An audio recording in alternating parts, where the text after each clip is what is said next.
রাজশাহীতে পা হারানো সাবেক ছাত্রলীগ নেতা মাসুদকে পিটিয়ে হত্যা। আজকে যখন এই খবরটি আপনাদের সামনে দিচ্ছি তখন অন্তর্বর্তী সরকারের 1 মাস পূর্ণ হলো। এমন সময় এই খবরটা খুবই অপ্রত্যাশিত, খুবই অমানবিক। পুরো রিপোর্টটা পড়েছি আমি। প্রথম আলো বিস্তারিতভাবে দিয়েছে। তার 1 পা হারানো গিয়েছিল, তখনও তার উপর হামলা হয়েছিল, তখন তার 1টা পা হারানো গিয়েছিল। সেই পঙ্গু মানুষটাকে পিটিয়ে মারা হলো। দুঃখজনক, খুবই দুঃখজনক। এবং পুরো বর্ণনা যেটি শুনলাম, মৃত্যুর আগে সে বলেছে যে একসময় সে ছাত্রলীগ করতো, কিন্তু বহুদিন তো সে ছাত্রলীগ করে না, ছাত্রলীগের সাথে তার সম্পর্ক নেই। তারপরেও তার উপর এমন নিষ্ঠুরতা কারা করলো? আরো নিষ্ঠুর ঘটনা হলো, তার 3 দিন আগে সে একটা কন্যা সন্তানের জনক হয়। ফেসবুকে সেটা লিখে তিনি আবার খুশি প্রকাশ করেন যে আলহামদুলিল্লাহ, কন্যা সন্তানের বাবা হলাম। 3 দিন পরে মাসুদকে পিটিয়ে মারা হলো। কেন? প্রশ্ন হচ্ছে কেন? কি অপরাধ ছিল? সে কি কোনো খুন, ধর্ষণ, রাহাজানি কোনো অভিযোগ ছিল? না। থানায় নেয়ার পরে থানা দেখলো যে কোনো অভিযোগ তার নামে নাই, কোনো মামলা নেই। তারপর আরেক থানায় নেয়া হলো তাকে। ইতিমধ্যে তার অবস্থা কাহিল হয়ে গেল এবং সেনাবাহিনী উদ্ধার করে যখন নাকি তাকে হাসপাতালে নিয়ে যাচ্ছিল, পথিমধ্যেই সে মারা যায়। তো আরেকটু বিস্তারিত বলি দর্শক, পত্রিকাকে কোট করে, যে শনিবার রাতে রাজশাহী বিশ্ববিদ্যালয় সংলগ্ন বিনোদপুর বাজারে তার উপর হামলা হয়। পরে তাকে গুরুতর আহত অবস্থায় থানায় সোপর্দ করা হয়। এরপর হাসপাতালে নেওয়া হলে রাত 12:30টার দিকে তিনি মারা যান।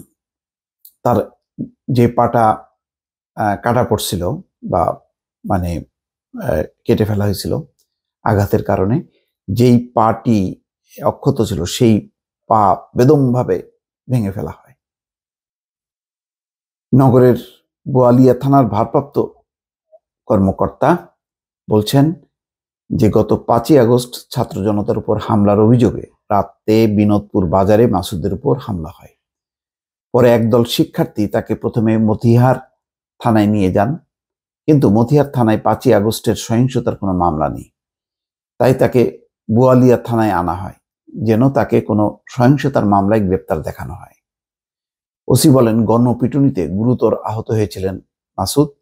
তার শারীরিক অবস্থা দেখে সেনাবাহিনীর সহায়তায় রাজশাহী মেডিকেল কলেজ হাসপাতালে নিয়ে যাওয়া হয়, সেখানে তার মৃত্যু হয়।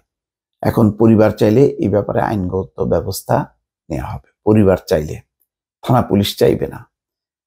মানে কিছু কিছু এই খবরগুলো যখন বলি তখন মনে হয় যেন ওই আগের ঠিক বিএনপি জামাতের উপর যে ধরনের অত্যাচার নির্যাতন করতো আওয়ামী লীগ, ঠিক তারই একটা নতুন সংস্করণ। যে যদি পরিবার চায়, কেন থানা পুলিশ নিজে বাদী হয়ে কেন মামলা করবে না? এটা তো খুবই অন্যায়, অমানবিক একটি ঘটনা। কেন তাকে মারা হবে? যদি সে অপরাধী হয় তাকে ধরে থানায় দিতে পারে, পুলিশকে খবর দিতে পারে। আইন নিজের হাতে তুলে নেওয়া হচ্ছে কেন? 1 মাসেও কেন আইন শৃঙ্খলা পরিস্থিতির এমন হবে যে যেখানে সেখানে গণপিটুনিতে মানুষকে মারা হবে? সরকার কি বলেছে এমন তো বলেনি। আইন নিজের হাতে তুলে নেওয়ার জন্য বলেনি, এবং পুলিশকে সহায়তা করার জন্য সেনাবাহিনী যেখানে সারা দেশে তৎপর আছে, তার মধ্যেও এই ঘটনাগুলো ঘটছে। মাসুদের মৃত্যুর তথ্য নিশ্চিত করেছেন রাজশাহী মেডিকেল কলেজ হাসপাতালের মুখপাত্র শঙ্কর কুমার বিশ্বাস। তিনি বলেন, কি কারণে মাসুদ মারা গেছে সেটি ময়নাতদন্তের পর বলা যাবে। আব্দুল্লাহ আল মাসুদ রাজশাহী বিশ্ববিদ্যালয় ছাত্রলীগের সাবেক সহ-সম্পাদক ও কেন্দ্রীয় কমিটির সাবেক সদস্য। তিনি নগরের বুধপাড়ার বাসিন্দা ছিলেন। 2014 সালের 29শে এপ্রিল সকালে ক্লাসে যাওয়ার পথে রাজশাহী বিশ্ববিদ্যালয়ের জিয়া হলের সামনে হামলার শিকার হন আব্দুল্লাহ আল মাসুদ। এ সময় মাসুদের ডান পায়ের নিচের অংশ গোড়ালি থেকে বিচ্ছিন্ন করা হয়। বা পা মারাত্মকভাবে ক্ষতিগ্রস্ত হয়, কেটে দেওয়া হয়েছিল তার হাতের রগ। ওই হামলায় পা হারিয়ে মাসুদ একটি প্লাস্টিকের পা লাগিয়ে চলাচল করতেন। তার অন্য পা শনিবার রাতে ভেঙে দেওয়া হয়। শনিবার রাতে তিনি বের হয়েছিলেন রাত 10টার দিকে, হয়তো মানুষ যাতে টের না পায়, মেয়ের জন্য বা মায়ের জন্য ওষুধ কেনার জন্য। তারপরে তাকে গণপিটুনি দেওয়া হয়। মাসুদকে আহত অবস্থায় বোয়ালিয়া থানায় আনার পর তার কথাবার্তার একটি ভিডিও সামাজিক যোগাযোগ মাধ্যমে ছড়িয়ে পড়েছে।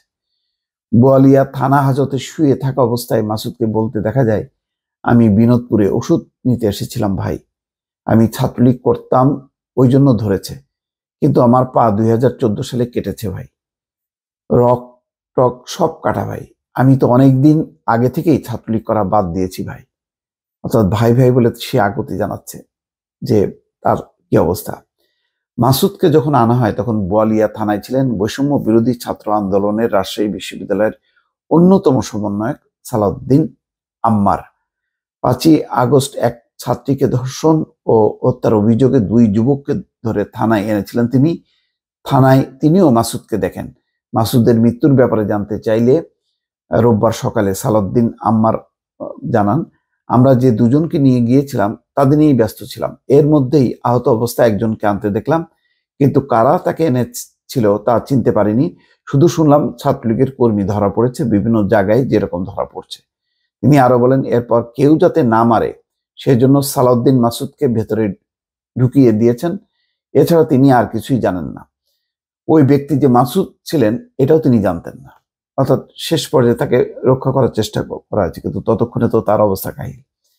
রাজশাহী বিশ্ববিদ্যালয়ের সূত্র বলছে, দীর্ঘদিন বেকার থাকার পর নিজের দুর্দশার কথা জানিয়ে একটি চাকরি চেয়ে 2022 সালের শেষের দিকে তৎকালীন প্রধানমন্ত্রী শেখ হাসিনার কাছে চিঠি লেখেন আব্দুল্লাহ আল মাসুদ। এরপর ওই বছরের 6ই ডিসেম্বর প্রধানমন্ত্রীর কার্যালয়ের পরিচালক মীর তাফেয়া সিদ্দিকা রাজশাহী বিশ্ববিদ্যালয়ের উপাচার্যের কাছে পাঠানো চিঠিতে বিশ্ববিদ্যালয়ের সেকশন অফিসার পদে আব্দুল্লাহ আল মাসুদকে নিয়োগ দিতে বলেন। প্রধানমন্ত্রীর কার্যালয়ের চিঠির পরিপ্রেক্ষিতে 2022 সালের 20শে ডিসেম্বর আব্দুল্লাহ আল মাসুদকে রাজশাহী বিশ্ববিদ্যালয়ের মেডিকেল সেন্টারে স্টোর অফিসার পদে নিয়োগ দেয় বিশ্ববিদ্যালয় কর্তৃপক্ষ। নিয়োগপত্র পেয়ে 22শে ডিসেম্বর চাকরিতে যোগ দেন তিনি। সেই থেকে তিনি ওই পদেই চাকরি করতেন। 3রা সেপ্টেম্বর মেয়ের বাবা হন মাসুদ। শনিবার নবজাতক শিশুর ছবি ফেসবুকে পোস্ট করে মাসুদ লেখেন, আলহামদুলিল্লাহ, সকল প্রশংসা মহান আল্লাহ তাআলার। গত 3/9/24 তারিখে কন্যা সন্তানের পিতা হয়েছে। তার মানে যেদিন সে ফেসবুকে পোস্ট করে সেদিন রাতেই তাকে মেরে ফেলা হয়। মহান আল্লাহ তাআলার কাছে নেক হায়াত ও সুস্থতা কামনা করি। সব আত্মীয় স্বজন, শুভাকাঙ্ক্ষী ও বন্ধু বান্ধবের কাছে আমার ও আমার মেয়ের জন্য দোয়া প্রার্থনা করছি। মাসুদ চলে গেল এভাবে, তার মেয়ের জন্য, মায়ের জন্য নিশ্চয়ই মানুষ দোয়া করছে। এই মানুষ দুটো বেঁচে থাকলো, নতুন কন্যা সন্তান বাবা হারালো আর স্ত্রী হারালো তার স্বামীকে। এই অমানবিক ঘটনা আর কত চলতে থাকবে?